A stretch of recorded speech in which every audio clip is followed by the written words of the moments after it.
بسم اللہ الرحمن الرحیم۔ آج ہم آپ سے سیرت النبی کے بارے میں بات کریں گے۔ نبی صلی اللہ علیہ وسلم کی زندگی ہمارے اور آپ کے لیے ایک مثال ہے، جس میں کہ زندگی کی ہر ضرورت کا پہلو ملتا ہے۔ وہ سبھی پہلو کو جاننے کے لیے ہمیں سیرت النبی کو پڑھنا ہوگا۔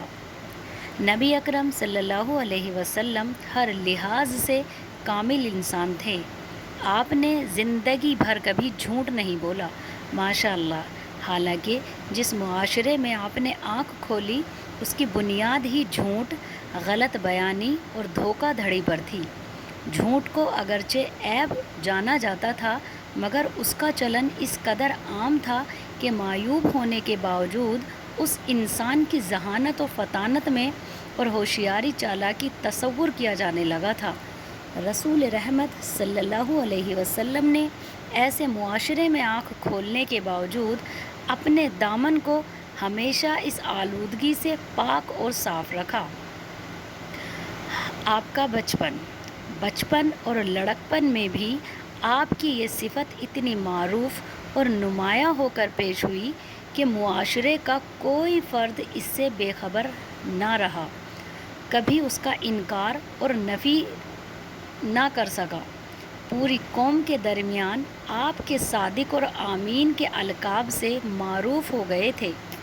آپ کی اس صفت کی بدولت بدترین مخالفتوں کے ادوار میں بھی آپ کا ستارہ چمکتا رہا۔ نمبر 2، اعلان نبوت۔ 40 سال کی عمر تک آپ پورے قوم کے درمیان سب سے معزز اور محترم شخصیت تھے۔ جب آپ نے 40 سال کی عمر میں اللہ کی طرف سے حکم ملنے پر اعلان نبوت کیا تو حالات ایک دم سے بدل گئے۔ پوری قوم آپ کی مخالفت میں کھڑی ہو گئی، یعنی آپ کی دشمن بن گئی۔ ہر قسم کا حربہ آپ کے خلاف استعمال کیا جانے لگا۔ کفار جان کے دشمن بن گئے، لیکن اس سارے عرصے میں آپ کی صداقت کا انکار کوئی نہیں کر سکا، ماشاء اللہ۔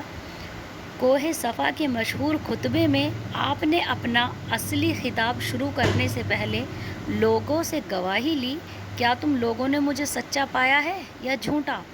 تو مجمع بائق زبان پکار اٹھا کہ ہم نے آپ ہی کو ہمیشہ سے ہی سچا پایا ہے۔ آپ نے کبھی جھوٹ نہیں بولا، ماشاء اللہ۔ آپ صلی اللہ علیہ وسلم نے کبھی جھوٹ نہیں بولا۔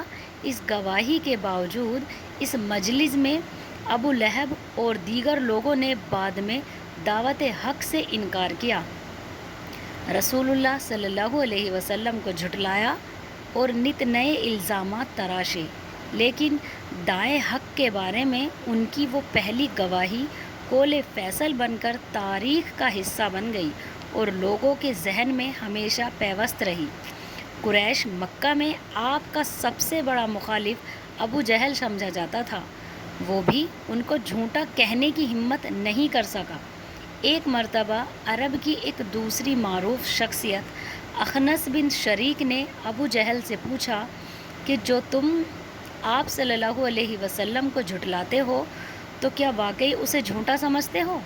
جواب میں اس نے کہا، باخدا میں نہیں سمجھتا کہ محمد صلی اللہ علیہ وسلم جھوٹ بولتے ہیں، لیکن تمہیں معلوم ہونا چاہیے کہ میں بنو ہاشم میں سے ہیں اور وہ بنو ہاشم میں سے ہیں اور ہم بنو مخزوم ہیں۔ ہم ہمیشہ سے ان کی روایتی حریف اور مد مقابل ہیں۔ مہمان نوازی سے لے کر جنگ آرائی اور زود و شکا سے لے کر شعر و خطابت تک ہم میدان میں ہم نے ان کا مقابلہ کیا ہے۔ اب اس نے نبوت کا دعویٰ کیا ہے تو ہم اسے نبی مان کر اپنی برتری سے دستبردار ہو جائیں؟ باخدا ایسا نہیں ہو سکتا۔ اللہ رب العالمین نے اسی واقعے کی جانب قرآن مجید میں کئی مقامات پر اشارہ کر کے حضور کو حوصلہ دیا ہے۔ ارشاد باری تعالیٰ ہے، اے نبی محمد صلی اللہ علیہ وسلم، ہمیں معلوم ہے کہ جو باتیں یہ لوگ بناتے ہیں ان سے تمہیں رنج ہوتا ہے، ان سے تمہیں تکلیف ہوتی ہے، لیکن یہ لوگ تمہیں نہیں جھٹلاتے، بلکہ یہ ظالم دراصل اللہ کی آیات کا انکار کر رہے ہیں۔ آپ کے حق میں صداقت و امانت کی گواہی محض ابو جہل نے ہی نہیں دی، بلکہ پورے قوم اس کی گواہ تھی۔ نبی رحمت صلی اللہ علیہ وسلم نے اپنی امت کو جو ہدایت کیے، ان میں سے صداقت سب سے نمایاں ہے۔ خود آپ اس کی ایک بہترین مثال تھے، اس لیے اللہ رب العالمین نے آپ کو ایسا رعب عطا فرمایا تھا کہ بدترین دشمن بھی آپ کے سامنے آنکھیں جھکانے پر مجبور ہو جاتے تھے۔ آپ کی سیرت کا ایک مشہور واقعہ ہے کہ ابو جہل نے کسی سے اونٹ خریدے تھے اور طے شدہ سودے کے مطابق وہ ان کی قیمت ادا کرنے میں ہیلہ حوالی سے کام لے رہا تھا۔ لوگوں نے اس شخص سے کہا کہ اپنی مدد کے لیے محمد صلی اللہ علیہ وسلم کے پاس چلے جاؤ۔ لوگوں کا یہ خیال تھا کہ ابو جہل آپ صلی اللہ علیہ وسلم کو خوب جلی کٹی سنائے گا، لیکن چشم فلک نے یہ منظر بھی دیکھا کہ جب حضور نے اس اجنبی کو ساتھ لے کر رئیس قریش کے پاس پہنچے اور فرمایا اس کی رقم اسے ادا کر دو، تو ابو جہل نے بنا کسی حجت اس کی پوری رقم ادا کر دی۔ سنت رسول صلی اللہ علیہ وسلم کے مطابق ہمیشہ سچ بولنے والے بندوں کو بھی اللہ کی طرف سے ایک خاص مقام حاصل ہو جاتا ہے، ماشاءاللہ، جو بدترین مخالفین پر بھی ان کا رعب و دبدبہ قائم کر دیتی ہے۔ صدق اعلیٰ صفات، صدق و سچائی ایک اعلیٰ صفت ہے۔ قرآن مجید میں اللہ تعالیٰ کا ارشاد ہے، اے لوگو جو ایمان لائے ہو، اللہ کا تقوی اختیار کرو، سیدھی اور سچی باتیں کیا کرو، اللہ تمہارے اعمال درست کر دے گا اور تمہارے گناہوں کو معاف کر دے گا۔ جو شخص اللہ اور اس کے رسولوں کی اطاعت کرے، بس وہی عظیم کامیابی کا مستحق ہے۔ ایک دوسرے مقام پر تمام اہل ایمان کو تقوی کی تلقین فرماتے ہوئے ایک حکم دیا گیا کہ اے ایمان والو، اللہ سے ڈرتے رہو اور سچے لوگوں کے ساتھی بن جاؤ۔ ہم اس نبی علیہ وسلم کی امت ہیں جس نے سچائی کی تعلیم دی اور سچا بن کر ہر دوست اور ہر دشمن سے اپنا سکہ منوایا۔ کسی کلیماگو کے لیے جھوٹ بولنا ہرگز جائز نہیں۔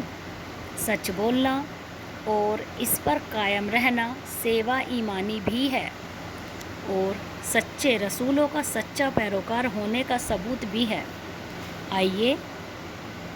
آئیے آج ہم عہد کریں کہ ہمیشہ سچ بولیں گے۔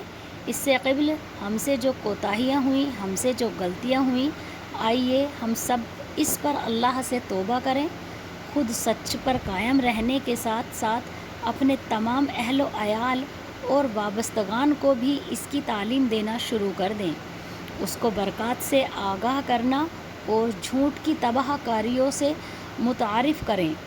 جھوٹ سے اجتناب پر آمادہ و کاربند کرنا ہمارا فرض ہے۔